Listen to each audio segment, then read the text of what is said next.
Link REIT is the second largest REIT in Asia by market cap, but it's now facing serious headwinds and trades at a big discount.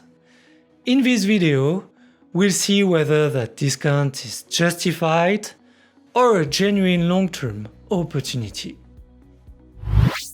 Link is basically the landlord of a big network of everyday life shopping centers. The story starts with the old retail podiums and car parks under Hong Kong's public housing estates, which were bundled into a trust and listed in 2005. Over time, the portfolio has been upgraded, expanded into mainland China, and then into overseas markets like Singapore, Australia, and the UK. Today, at the latest interim results, the properties are worth a bit more than 220 billion Hong Kong dollar, spread across 130 assets. Roughly 3/4 of that value is still in Hong Kong, about 14% is in mainland China, and the remaining 12% is in Singapore, Australia, and the UK. Within Hong Kong, the bulk of the portfolio is retail and car parks. Community malls account for a little more than half of portfolio value, car parks a bit over 20%, and offices only a small single-digit slice. What really matters is the type of retail Link owns. If you break down the Hong Kong retail rent by trade mix, you get something very different from a luxury destination mall.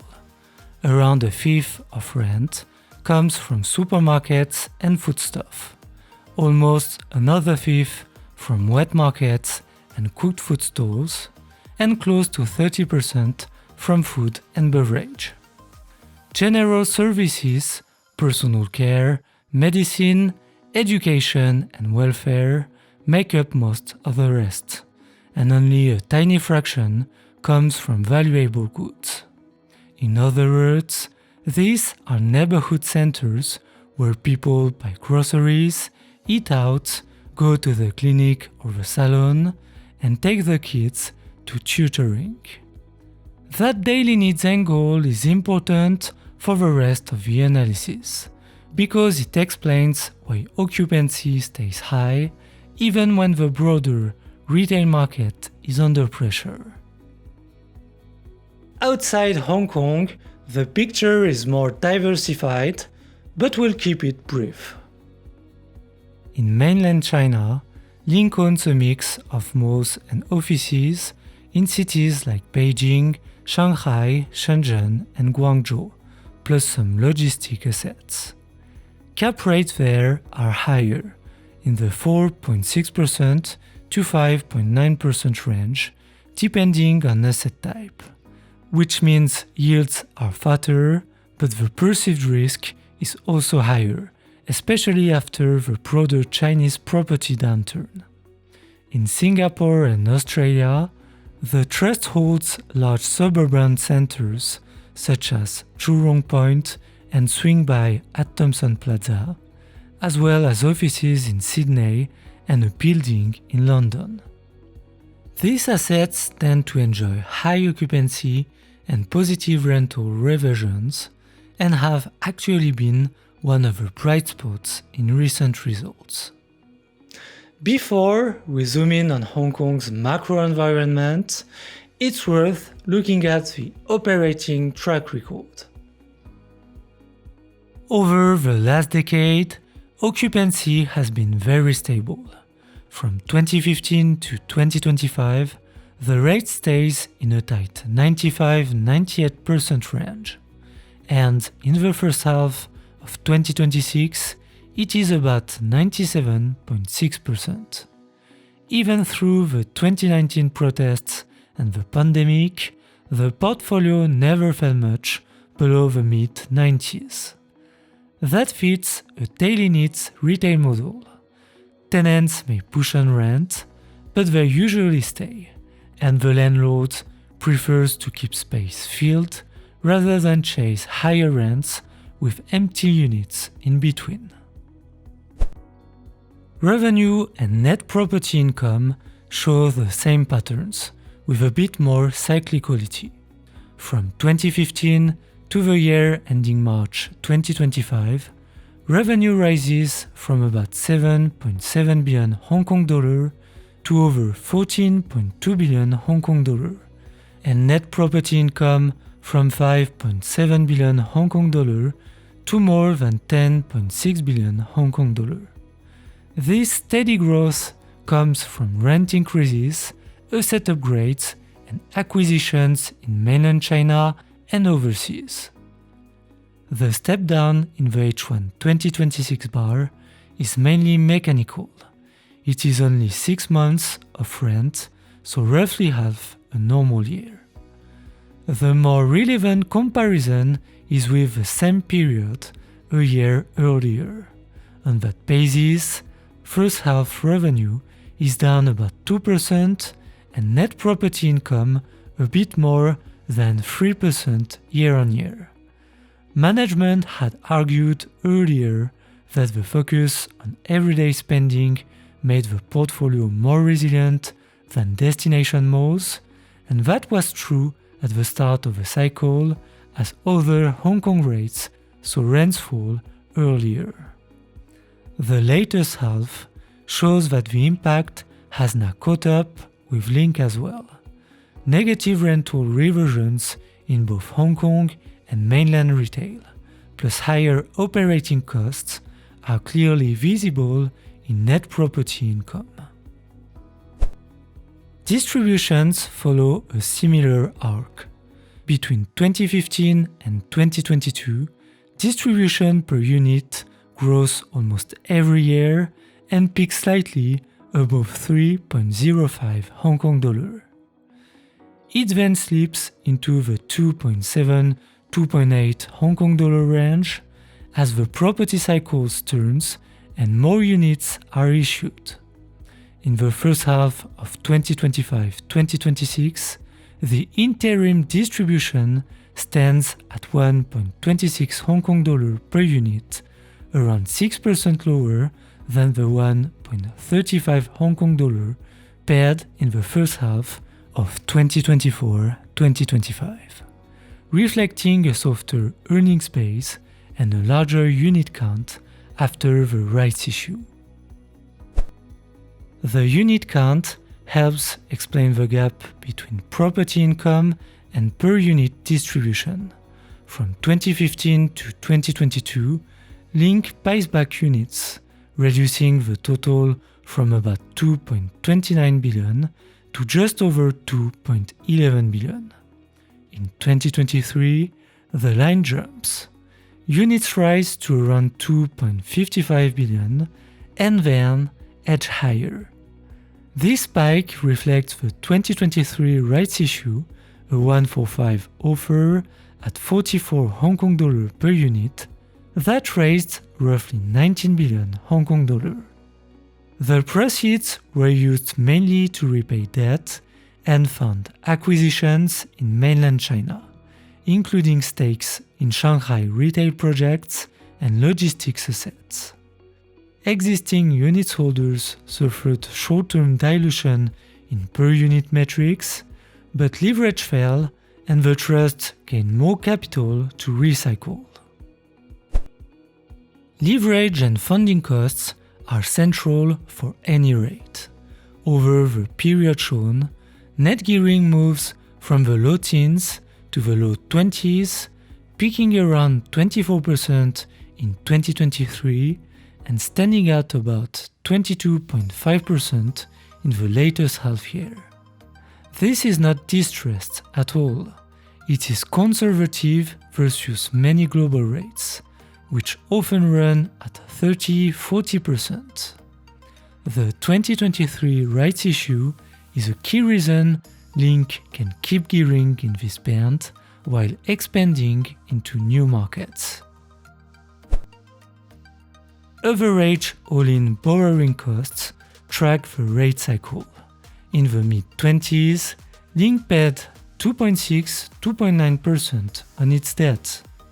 This rose to about 3.3% in 2020, then fell to just above 2.3% in 2022, before climbing sharply as global rates increased, peaking around 3.6% in 2025. In the first half of 2026, the average cost eases to about 3.2% after proactive refinancing. The structure of the debt matters for the outlook. After swaps, only a small share is in Hong Kong dollars. Roughly half is in Chinese yuan, with most of the rest in Singapore and Australian dollars. These currencies are tied to economies where policy rates are lower than in the US. Combined with moderate gearing, this means a future Fed easing cycle doesn't need to carry the whole burden of reducing interest expense. The bigger upside is that lower global rates would make new acquisitions more attractive on a leverage basis, as the spread between property yields and funding costs widens again. All of this sits on top of Hong Kong's own economic and property cycles, so we need to spend time there. If you look at long-term price and rental indices for Hong Kong retail property, the pattern is clearly cyclical. Prices climb almost in a straight line from the early 2000s, accelerate into the mid-2010s, and peak around 2018-2019, then fall by roughly 25-30% from the top, depending on the series. Rents are less volatile, but also peaked before 2015 and have drifted down in real terms. The downturn lines up with the 2019 protests, pandemic border closures, the mainland property crisis, and sharply higher interest rates. Demographics have also gone through a rough patch. The population rose towards 7.5 million before 2019, then dipped as emigration picked up and strict COVID rules pushed residents overseas. Recent data show headcount stabilizing and edging back up thanks to new visa scams and reopened borders. Hong Kong remains a high-income financial center whose long-term future is tied to mainland China via the Greater Bay Area. Over time, some departing residents are likely to be replaced by mainland professionals and business owners working in finance and services. Volumes are flat to mildly positive, but the income base remains strong. Tourism is where the damage is clearest. Hong Kong drew over 65 million visitors a year before 2019. After collapsing in the pandemic, arrivals were still only about 45 million in 2024, and visitors now spend less per head. A full recovery would support Link, though landlords more exposed to luxury shopping would gain more. Link's neighborhood focus offers some protection, but not complete insulation. Another piece of the puzzle is cross-border shopping in the other direction. Over the last decade, especially since the express rail link opened in 2018 and border controls eased in 2023, it has become much easier and cheaper for Hong Kong residents to spend weekends in Shenzhen or nearby cities. With fast trains, buses, and lower prices for meals, beauty, leisure, and some daily goods, part of Hong Kong households' discretionary budget now goes to Shenzhen malls instead of local centers. Link's portfolio focused on groceries, clinics, and daily services fill this mainly through restaurants and non-essential retail, rather than core supermarket and wet market tenant, but the drag still shows up in the numbers. Parking is a different dynamic. The number of licensed vehicles rose for years, but more recently, the supply of parking spaces has grown faster than private car numbers, as new developments and policies added capacity while registration flattened or dipped. The market has shifted from shortage towards balance. Occupancy in Link's car parks remains high, but pricing power is weaker, so car park income is now broadly stable rather than a major growth driver. With that macro backdrop in mind, the valuation mechanics become crucial. Each year, independent valuers use a capitalization rate. They estimate sustainable net property income and divide it by a required yield. If a center earns 100 Hong Kong dollar and the cap rate is 4%, it is worth 2,500 Hong Kong dollar. If income drops to 90 Hong Kong dollar and the cap rate rises to 5%, the value falls to 1,800 Hong Kong dollar. Lower rents or higher cap rates both mean lower values. For Link, near zero US and Hong Kong rates in the mid-2010s meant Hong Kong retail was valued on tight net initial yields just above 3%. As long rates moved up to 4-5% after 2021, required property yields rose too. Cap rates are now about 3.7-4.9% for Hong Kong retail, 3-5% for car parks, and 5-5.8% for mainland retail and logistics. Over the last half year, these have been broadly stable, so the recent NAV drop mainly reflects lower market rent assumptions. Over the full cycle, though, slightly lower rents plus higher cap rates have put NAV per unit from almost 90 Hong Kong dollar in 2019 to roughly 61 Hong Kong dollar, about 30% below the peak. Once NAV is on the table, it becomes natural to look at how the market prices each dollar of that NAV. Over the last decade, the price to NAV ratio has moved in a wide range. In the middle of the 2010s, units mostly traded between about 0.8 and 0.95 times NAV, with a brief moment around parity near the 2019 peak. As the property cycle turned, the multiple compressed sharply. By 2024, the ratio hits a low around 0.48, meaning investors were paying barely half of a valuer's number for each dollar of assets. Since then, there has been some recovery. At the time I'm recording this, the unit price works out to roughly 58.7% of book value.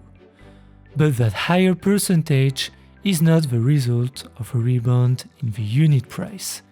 It also reflects the fact that NAV per unit has fallen. On the regression chart, today's unit price of about 35.9 Hong Kong dollar sits very close to the -2 standard deviations band below the long-term trend line. Historically, the only time we saw a similar gap to the downside was during the 2008-2009 financial crisis, when global markets were under extreme stress. Statistically, that puts the current price in the same ballpark as one of the worst drawdowns in Link's history, at least relative to its own past behavior. The big difference, of course, is that the world has changed since then. Since 2008, you've had a political crisis in Hong Kong, a deep property downturn in China, and a new structural competitor next door in the form of Shenzhen's mall and services that drain part of Hong Kong's discretionary spending. All of that makes the regression line less of a fair value anchor and more of a reference point. It shows how extreme today's discount is versus the past, but you can't simply assume that the price will float back to that line without taking those new structural headwinds into account. From here, the medium-term drivers are quite binary. On the positive side, a normalization of US rates would, with a lag, feed through to Hong Kong dollar funding costs. That will make it easier for valuers to justify lower cap rates again, especially if inflation is under control. At the same time, the property price and rental indices for Hong Kong are already well off their peaks. If the city manages to stabilize its population, rebuild tourism, and leverage its role in the Greater Bay Area, it is not hard to imagine a new upcycle in commercial property values over the next decade. Add to that the fact that Link's balance sheet has room for acquisitions and that around half of its debt is in lower rate yuan, and you get a landlord that is positioned to buy assets if distressed opportunities appear. There are also specific corporate levers. Management has been studying the idea of spinning off the non-Greater China assets, mainly Singapore, Australia and the UK, into a separate REIT listed in Singapore. That will crystallize the value of those more resilient overseas portfolios and could, in theory, help close some of the discount at the Hong Kong level if investors are willing to pay higher multiples for a pure-play vehicle focused on those markets. At the same time, Link continues to invest in refurbishing its older Hong Kong centers, trying to offset the aging of the estate with asset enhancement projects. On the negative side, there are real structural pressures. Parts of the Hong Kong portfolio are aging, and even with renovation capex, you don't turn a 40-year-old estate into a brand new mall. Cross-border competition from Shenzhen is likely to remain, especially as mainland cities upgrade their own retail and service offerings. And as we've seen in the graphs, Link's daily needs focus delayed the impact of a downturn but didn't prevent it. When disposable income and sentiment are under pressure, even supermarket and F&B tenants eventually push back on rents. At today's price of about 35.9 Hong Kong dollar, the unit is simply not expensive. You are effectively buying the portfolio at roughly a 40% discount to its stated net asset value. And based on the first half 2025-2026 distribution annualized, you're getting a dividend yield in the area of 7%. Looking at the factors we've discussed, it's not hard to imagine NAV per unit clawing its way back over the next cycle towards the kind of levels we saw around 2020-2021, roughly 76 Hong Kong dollar per unit. If, in that more normal environment, the market were willing to pay, say 0.8 times NAV instead of today's deep discounts, that will point to a share price in the neighborhood of 60 Hong Kong dollar over a 5 to 10 year horizon. Add the dividends you collect along the way, and in a constructive scenario, you are looking at something close to a potential doubling of capital over the medium term. Thanks for watching this deep dive until the end. If you found it useful, feel free to like, subscribe, and share.